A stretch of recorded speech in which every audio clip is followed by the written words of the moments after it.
অবসরের বয়স পেরিয়ে গেছে। তারা প্রত্যেকেই এখন প্রবীণ নাগরিক। এমন বয়সে প্রাথমিক স্কুলে চাকরির নিয়োগপত্র হাতে পেলেন হুগলির ৬২ জন। আরও ৪ জনের নামে নিয়োগপত্র দেওয়া হলেও তাদের মৃত্যু হয়েছে আগে। আর এ নিয়ে শোরগোল পড়েছে হুগলিতে। স্কুলের শিক্ষক নিয়োগে দুর্নীতির অভিযোগে সিবিআই তদন্ত চলছে রাজ্যে। প্রাক্তন শিক্ষামন্ত্রী সহ শিক্ষা দপ্তরের একাধিক আধিকারিক জেলে রয়েছেন। এমন সময় হুগলি জেলার প্রাথমিক শিক্ষা সংসদের এই নিয়োগপত্র নিয়ে শুরু হয়েছে বিতর্ক।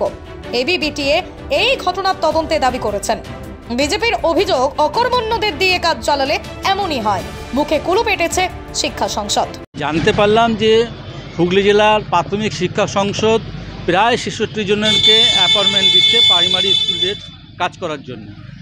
যাদের আজকে অ্যাপয়েন্টমেন্ট ছাড়া হচ্ছে তাদের প্রায় ৬ জনের উপরে লোক মারাই গেছে এবং বাকিদেরও কারোর ৬৫-৭০-এর দিকে বয়স হয়ে গেছে। এমন একটা পশ্চিমবঙ্গে তৃণমূলের অকর্ম সরকার চলছে যাদের কাছে আপডেট কোনো খবরই নেই যে কে মারা গেল বা কার বয়স ৬০ বছর উপরে হয়ে গেল। আমরা জানি যে ৬০ বছরের উপরে হয়ে গেলে কেউ চাকরি আর করতে পারে না, তাহলে যাদের বয়স ৭০ হয়ে গেছে, ৬৫ হয়ে গেছে তাদেরকেও দিচ্ছে এবং যে মারা গেছে তাকেও অ্যাপয়েন্টমেন্ট দিচ্ছে। একটা পশ্চিমবঙ্গে ভূতের সরকার চলছে, যে এখানে ভূতের যেরকম কাণ্ড ঘটনা করে সেই পশ্চিমবঙ্গের এই হুগলি জেলাতেও ভূতের কাণ্ড কারখানাগুলো দেখা যাচ্ছে। সবচেয়ে বড় কথা, হাইকোর্টের যে প্রাথমিক শিক্ষা সংসদের তো লয়ার ছিল, তার তো হাইকোর্টে আপডেট খবর দেওয়া উচিত ছিল যে এত লোক মারা গেছে, এদের বয়স ৬০ ক্রস করে গেছে। এই যে সরকারের কোটি কোটি টাকা যাদেরকে দেওয়া হবে, 10 বছর যদি দেওয়া হয় তাহলে জনগণের টাকা, সাধারণ মানুষের, গরিব মানুষের টাকা, সেই টাকার এখানে অপচার করছে এই অকর্ম একটা অকর্মণ্য সরকারের জন্যই আজকে এইরকম ভূতের কাণ্ড কারখানা আমরা দেখতে পাচ্ছি। যদিও এই বিষয়ে এবিপিটি এর কেন্দ্রীয় সভাপতি মোহন পণ্ডিত বলেন, অভূতপূর্ব ব্যাপার এবং শুধু ভারতবর্ষ না, সারা পৃথিবীতে এটা ঘটেছে কিনা সন্দেহ আছে। আমরা কোনোদিন শুনিনি এবং এরকম যে হতে পারে অবিশ্বাস্য ব্যাপার। সেটা হচ্ছে যে অ্যাপয়েন্টমেন্ট লেটার ছাড়া হয়েছে হুগলি ডিপিএসসি থেকে, চেয়ারম্যানের স্বাক্ষরিত। সেখানে গত 10 তারিখের ডেট আছে এবং গত পরশু থেকে দলে দলে কর্মপ্রার্থীরা যাচ্ছে স্কুলগুলোতে, গিয়ে বলছে যে আমাদের জয়েন করতে দেয়া হোক।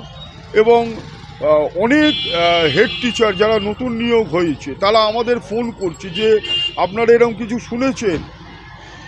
63 বছর বয়স, 68 বছর বয়স, তাদের অ্যাপয়েন্টমেন্ট লেটার ছাড়া হয়েছে এবং তারা জয়েন করতে গেছে এবং স্বাভাবিকভাবেই হেড টিচাররা তারা জয়েন করতে দিচ্ছে না। এই নিয়ে সমস্যা তৈরি হচ্ছে। ফলে তারা আমাদের ফোন করছে। আমরা তো প্রথমে একটু হতভম্ব হয়ে গেছিলাম, তারপর গতকাল খবর পেলাম যা পেলাম, এবং ঘটনাটা অসত্য নয়, এবং যা খবর পেলাম এর বাইরে আরও হতে পারে, যে 58 জনে অ্যাপয়েন্টমেন্ট লেটার ছাড়া হয়েছে। 1983 সালে যারা পিটিটিআই বা বেসিক ট্রেনিং করেছিলেন তারা নাকি কোর্ট কেস করেছিলেন 3 বার এবং সর্বশেষ নাকি অর্ডার হয়েছে, তার মেমো নাম্বারগুলো আছে এবং তার ভিত্তিতে কাউন্সিল অ্যাপয়েন্টমেন্ট লেটার ছেড়েছে যে 63, সবাই 60 ঊর্ধ্ব। ফলে অভূতপূর্ব শুধু সংকট না, আরেকটা বিষয় হয়েছে, সামাজিকভাবে হয়েছে।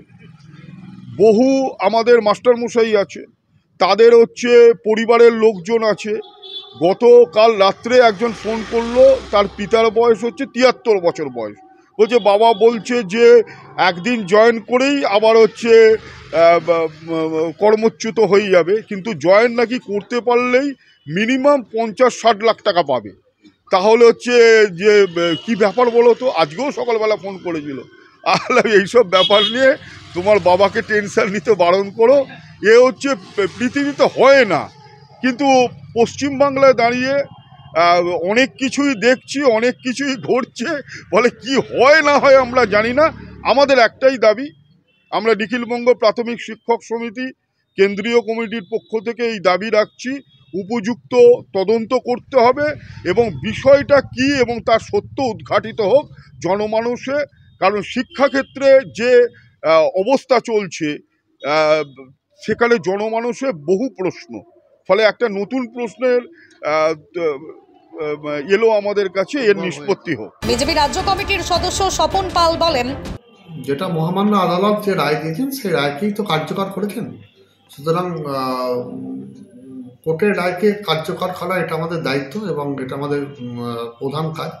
সেই কাজই যারা দপ্তরের আধিকারিক আছেন তারা সেই কাজটা করেছেন। এটা আমাদের কাছেও ব্যাপারটা নজরে এসছে এবং এই রায়কে তারা কার্যকর করেছেন। তবে জেলা প্রাথমিক শিক্ষা সংসদ সূত্রে জানা গেছে 2023 সালের 20 ডিসেম্বর হাইকোর্ট রায় দেয় প্রার্থীদের নিয়োগ দেওয়ার, সেই মতোই 66 জনের নিয়োগপত্র ছাড়া হয়, যারা 2014 সালের 8ই আগস্ট থেকে এফেক্ট পাবেন। আদালতের নির্দেশ মতো এই নিয়োগ দেওয়া হয়েছে। Bureau report, Bengal today.